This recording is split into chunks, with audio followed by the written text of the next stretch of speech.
Right, there we go, weekend's here at last. We're going to do video 4 of this series. There's 5 of these all together. This is going to be the fluids. Now, I think any bike has been laid up since, when was it, Pen? October? Yep. About October we laid this bike up at the end of the season. Lots and lots of you do that. There's no dishonour in laying your bike up and riding in the spring and the summer only. There's no dishonour in that at all. There are many people who will take the mickey and say, are you fair weather rider? That's rubbish. When you want your bike to look like this, then you need to lay it up in the winter. You truly do. Now obviously this is going to get a fluid change now because it's been sat for 4 months, 5 months since it's been anywhere. That means the oil has just sat there. The brake fluid is 4 years old, which is way too old. So let's get some new fluid through the system and make it even healthier than it is now. Welcome back. Okay, brake fluid change. One of the simplest jobs you can possibly do, but there's a bit of a knack to the pumping and locking off of the bleed valve and so on, and I'll show you that. I'll show you some, how many of these we've done? Quite a few. Yeah, honestly, this is a really common video, got lots of stuff on this, so I want to show you it once more time, because it is important that you do it, and you can never know too much about brakes, you really can't. They are your life and all the rest of it, so I'm going to use some brake fluid. I'm going to use .4, you can use what you like. You want a decent solid chunky jug or something to put the old fluid in, a bit of plastic tubing. I'm using just a bit of silicone plastic tubing, which I got from eBay for £2. You can buy this stuff. That's 6mm internal bore. I use that for something else. And this is 5mm internal bore, which goes over the bleed valves nicely. I'll show you that in a minute. But honestly, £2 off eBay. It's all you need. As long as it's clear, you don't need any of the fancy bleeding tools. This easy bleed systems and that. Great products if you really want to use all that. But I'm going to show you to do it just with a bit of plastic tubing, which is how my old man taught me to do it in the 1970s when I was just 10. And some spanners as well. Always use a ring spanner if you can. You want a bleed valve pen. Now your bleed valve itself should, if it's all good, hang on, let's just put that back on. There we go. It should have a little rubber cover on it like that. If you don't, then get one of these. They're only pennies. You pop that off, and that exposes the bleed valve. And you need a ring spanner or wrench on the end of it. Now it's either 8mm, which is that one, or 5/16, which is that one. That one fits a little bit better. These two sizes, 8mm and 5/16, this is metric and imperial. Some spanner sizes or wrench sizes cross over, so you get 1/2 inch against 12mm. They're roughly the same. There's only thousandths of an inch difference. So I've got mostly both tools because I ride Harleys as well. So 5/16 or 8mm. The 5/16 is a tiny bit tighter. Always use a ring spanner or ring wrench, not an open ender. The problem with an open end is it only pushes on 2 sides of the bleed valve, and that can ring it off. These things can be dead tight. They really can. So the way to do anything before you do anything else is check the bleed valves to make sure they move, because if they're seized up, and this bike's lovely, but your bike may not be. So we're going to do it as if it's not. And if you've got a bleed valve that's seized solid like that, you can see the size of it. They're so tiny, it's really easy to just snap them off. We get lots of emails from people who snapped off a bleed valve. How do you get it out? You have to drill it out and re-tap it. It's nasty, and it can, in extreme cases, mean a new caliper, and that's a serious expense. So take a little bit of care. Remember, the aluminium or aluminum casting on your brake caliper is going to expand faster than the steel bleed valve. So if that's stuck, then get some freeing up oil of your choice. I use WD-40, Plus Gas, GT85, whatever. And once you've given it a good soaking with that, clean it with a brass brush to get as much of the cack or the galvanic corrosion off it. And once you think it's halfway good to move, get some boiling water. Remember, brakes can take heat. They can take colossal amounts of heat. That's what they're designed to do. So you won't do any harm. So get a kettle with boiling water, pour it over that part of the brake caliper. By the time you get to it, the water will be about 80 degrees, not 100. So once you do that, the expansion of the aluminium will come away from the steel, because steel expands slower than alloy. So the alloy will pull away from it, and you should be able to crack it and get it off. So take care. If that's not moving, take care. Don't lean on it, monkey boy, because once you snap it off, you're in a world of pain. You really are. Right, let's get it done. First thing, I'm going to break them off. Just make sure, I don't mean that literally, I mean I'm going to crack the valve just like that, and I'm just going to put a little bit of pressure on it and make sure it's free and moving. There it is. Okay, new bike, no problems, that's moving nicely. So we're going to do that back up. I'll give you the torque setting for that at the end on the screen, so you know what to do the final amount up, but we need that move freely. All right, so I'm going to leave my ring spanner in place like that. I'm going to put it on. Can you come in on that, Ben? Mm-hmm. Now this is a little brittle ring spanner. I absolutely love brittle tools because they give you the old-fashioned shapes. You've got that lovely step shape in that, and that really works. I'm going to put it on there like that. It gives me this end of the bleed valve nice and free. If it's like that, this is kind of in the way, so I'll pop it on that way. Get me a bit of tubing, and then just feed the bit of tubing over the end of the bleed valve. Push it on, bone dry, doesn't need any lubricant or anything. Just push that on there, bone dry, like that. That's it. Then we take the other end, pop it in the jug. There you go. So that's your caliper set up, ready for the bleed work. We're just going to make sure that that fluid pumps through nicely. And before I do anything else, you don't pump the old fluid out, then try and put new fluid in. You use the new fluid to chase the old fluid out. That way no air enters the system. So let's get the cap off and see what it looks like. All right. Although modern brake fluids don't corrode paint or dissolve it like they used to back in the day, it still pays to protect your bike from the brake fluid or any spillages at all, especially if it's a nice bag like Penny. Yes. There we go. Right, I'm going to make sure I do that.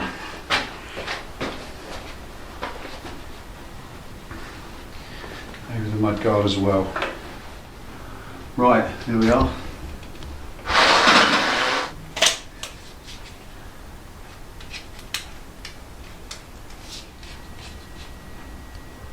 Right, taking the cap off, this is a little plastic tub, if you like. That is the only thing holding it on, that screw there. So if you just get a hold of that now and lean on it, monkey boy, you're going to possibly snap this off. I've seen that happen a few times. Hold on to that for all you're worth so that it itself doesn't flex against its mounting. All right, and just undo it. It's not tight, the plastic cap won't be tight. There we go. Take the cap off. And inside here, you've seen this loads of times, you get a little plastic gasket. Underneath that is the rubber diaphragm.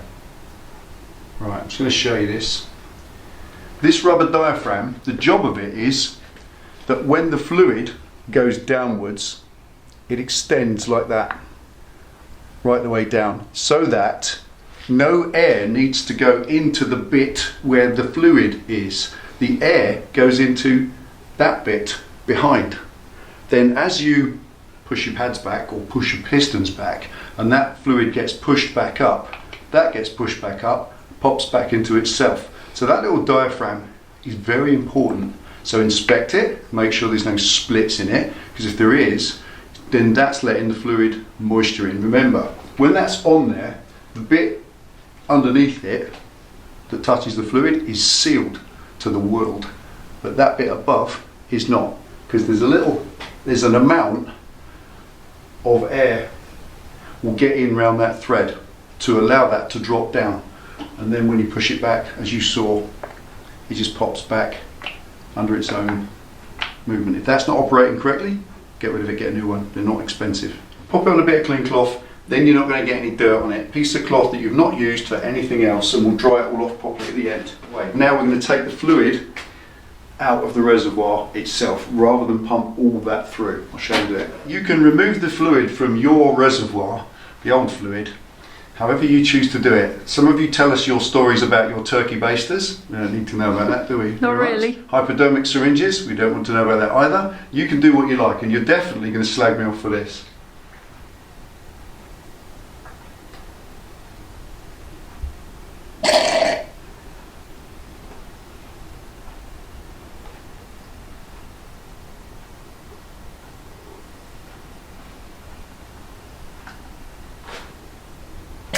There you go. All I'm using is a little bit of tube, and I'm sucking it up to about 8 or 9 inches from my mouth. Do not get brake fluid in your mouth at any cost, for any reason. It's not worth it.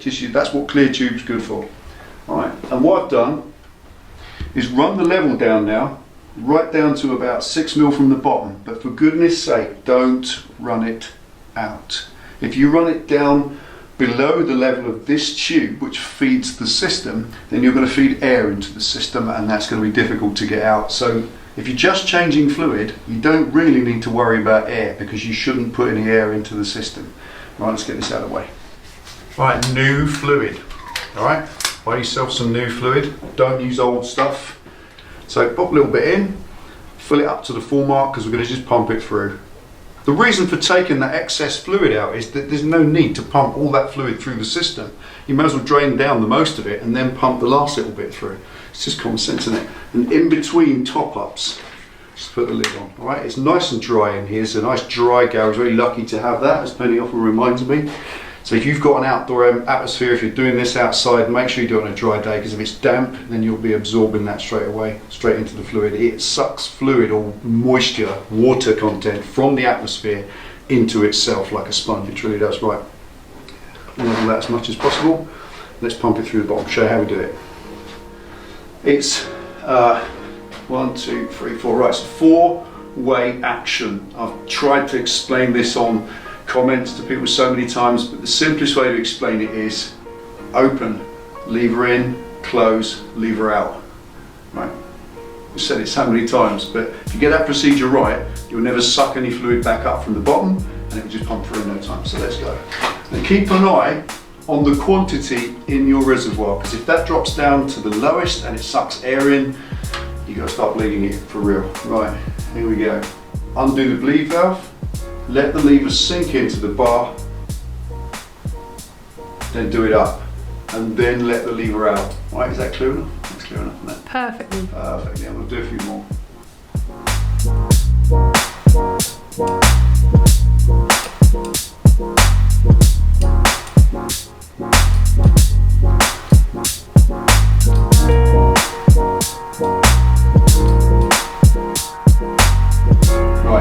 Keeping an eye on the level up here, we're down to just above the level of the tube, so that's that done. I'm going to run 3 of these reservoirs through the system. That's, as far as I can tell, that will be enough to have got rid of all the old fluid. So top that back up again before any air gets dragged in. Lead back on.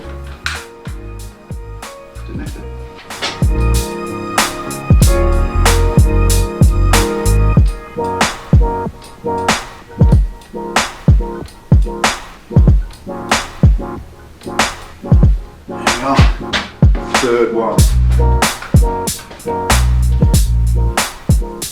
There we go.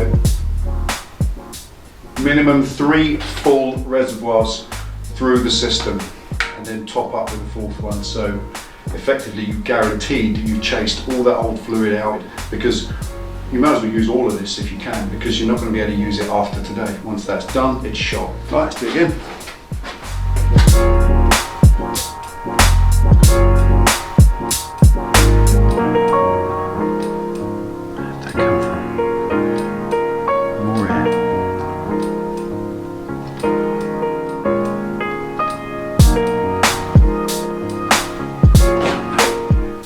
Finally, top up to level.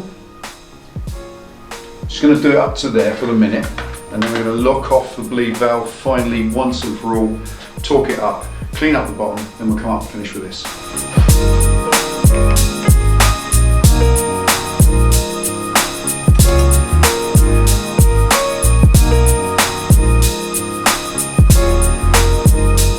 Right, it's almost bang on. Back in the top with this little plastic gasket on the back. When you pop it in, just make sure, press it down.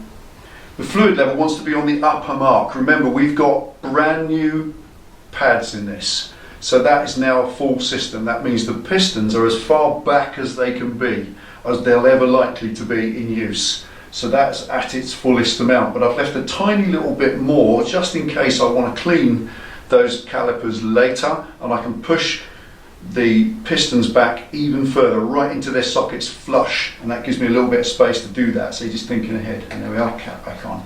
There we are, it's just like a bottle cap. We'll put the lock back on it. It's pop that in again. It's such a low, just screw it in gently, just fingers, there we are. That's it, job done, no spillage. Ta-da. Now finally you know this.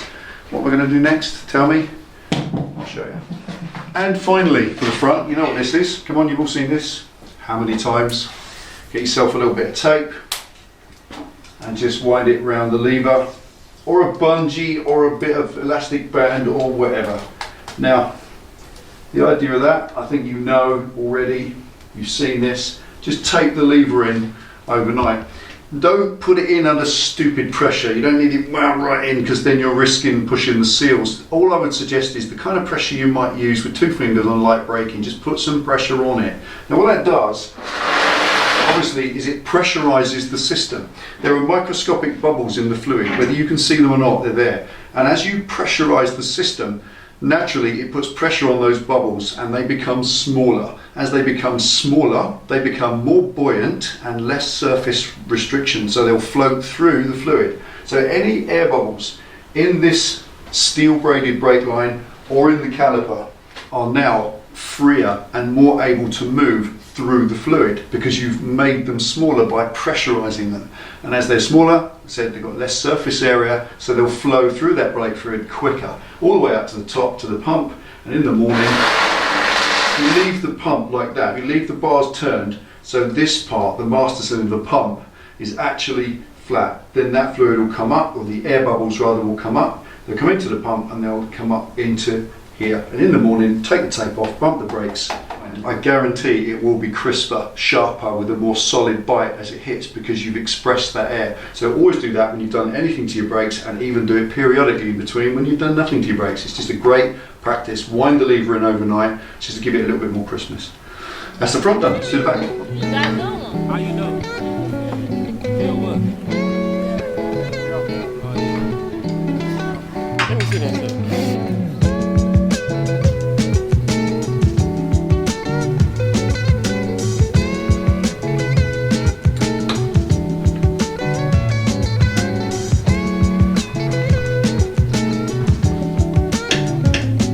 Right, this calls for a bit of initiative. There are so many times when bleeding the back brake is a pain in the backside, because the calipers on the left, and on all bikes this side of 1965, the brake lever is always on the right. So you've got to press the brake lever down and open and shut the bleed valve at the same time. That's where one of these comes in. I'll show you. What you do, this is, you see what that is. You can buy those in the DIY store. Nice and tight. And now from over here, I can operate the brake like a hand brake lever, innit?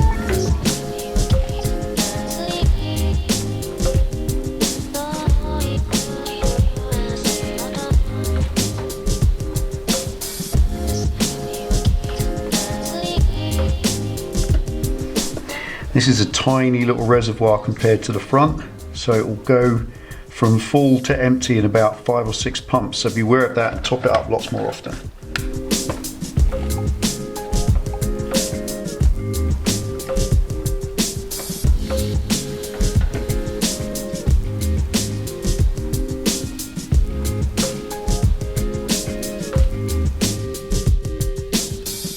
Right, this is reservoir full number 6. I'm putting it here. I'm going to put 10 through, because this reservoir is half the size of the big one. So 3 reservoirs of that is 6 of these. That makes sense. And obviously the rear brake master cylinder, the pump itself, is the same bore and diameter as the front one, and the caliper is the same twin pot size exactly. So the fluid in the system here is precisely the same as the fluid in the front. Perhaps the cable's a little bit shorter, the hose is a little bit shorter, but there's not going to have any difference. Fact is, you need lots more run through, lots more cupfuls going through the rear than you do the front. That's just common sense on it, you know. Final top up.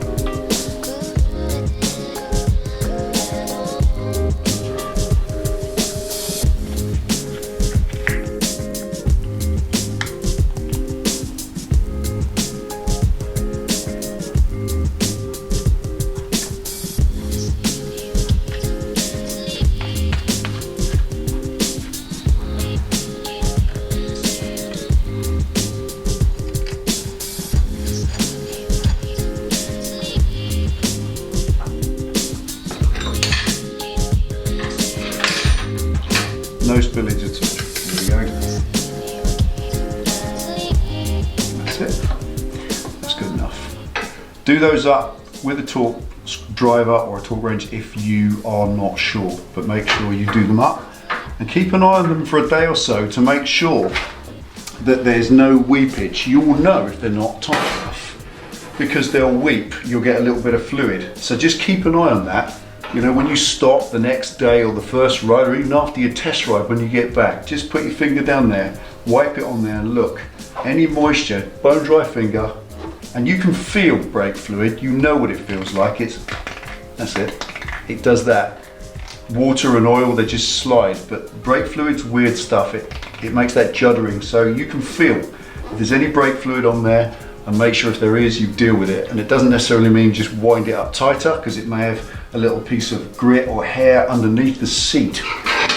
What you've got inside here is a little chamfered seat like that with a hole in the bottom, and the bleed valve is kind of that shape, so it's like an arrow. It comes down into a taper, and as it sits in it neatly, it seals. But if you get a little bit of grit or something, it stops it sealing and it can just weep. So sometimes all you need to do is undo it again, bleed a little bit more through, and that washes any of that debris out, and then nip it back up again. But don't ever think that if that's leaking, you have to wind it up tighter. That is never the solution, ever. That will just bugger it up and snap it off, or mince the thread in the caliper, which is really expensive. Right, so that's the rear done, and we do the same to the rear brake as we do to the front. Put some weight on it overnight so that it holds it and it allows any air to go back through the system to the pump. I'll show you how we do that. And this is where one of these comes in even more useful.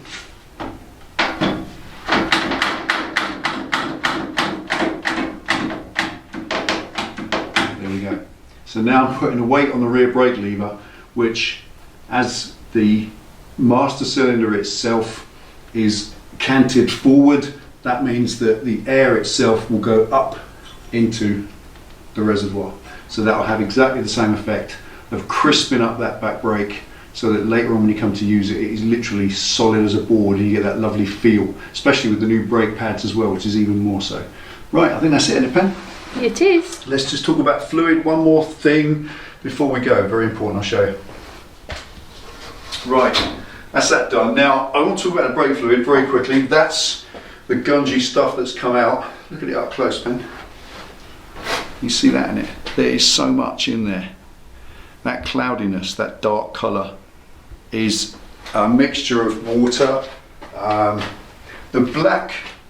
blackening of the fluid is less than it used to be in older bikes with rubber hoses. This has got braided steel brake lines on it, front and rear, so there's less rubber in the system. You have got rubbers in the seals at the top and the piston, so that still discolours it like that, and obviously age discolours it as well. This is almost clear, and that stuff's that dark yellow, so it definitely needed doing, and I should not have left it so long. It will be done on time. You can do this kind of thing yourself, honestly, for the £4 or £5 that pint of brake fluid cost, it doesn't hurt. I'm just going to get rid of that now. What's left in there, there's about ½ an inch in the bottom, and that's going to get tossed out with the rest of it. I'll put that in there, seal it up, and that'll go down the local recycling centre. I will get rid of this sensibly. Always dispose of these noxious chemicals in a sensible way. For God's sake, don't ever put this stuff down the drain. That is just horrible. It ain't fair, is it? So use your brain and put it somewhere. Even if you take it to a garage that fixes cars and say, here, I'll deal with that for us, mate. You know, they'll get rid of it. It's a proper thing. May not like it, but they won't throw it in the bin. Don't put this stuff in the bin,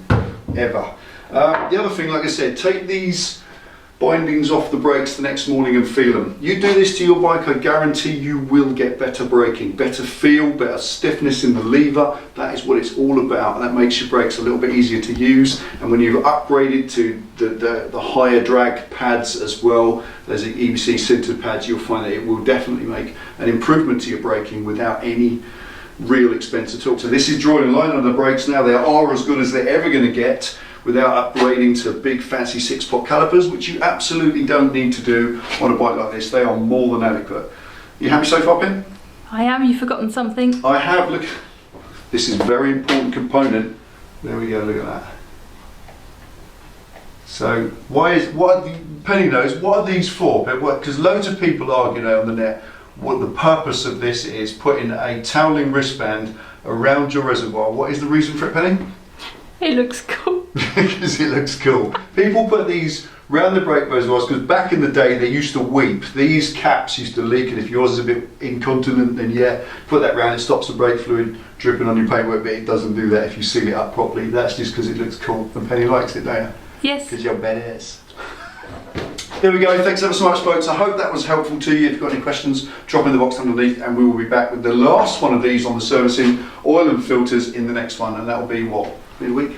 Yes, it will. Take it easy, ride safe. Thanks for watching. See you next time. See you next time.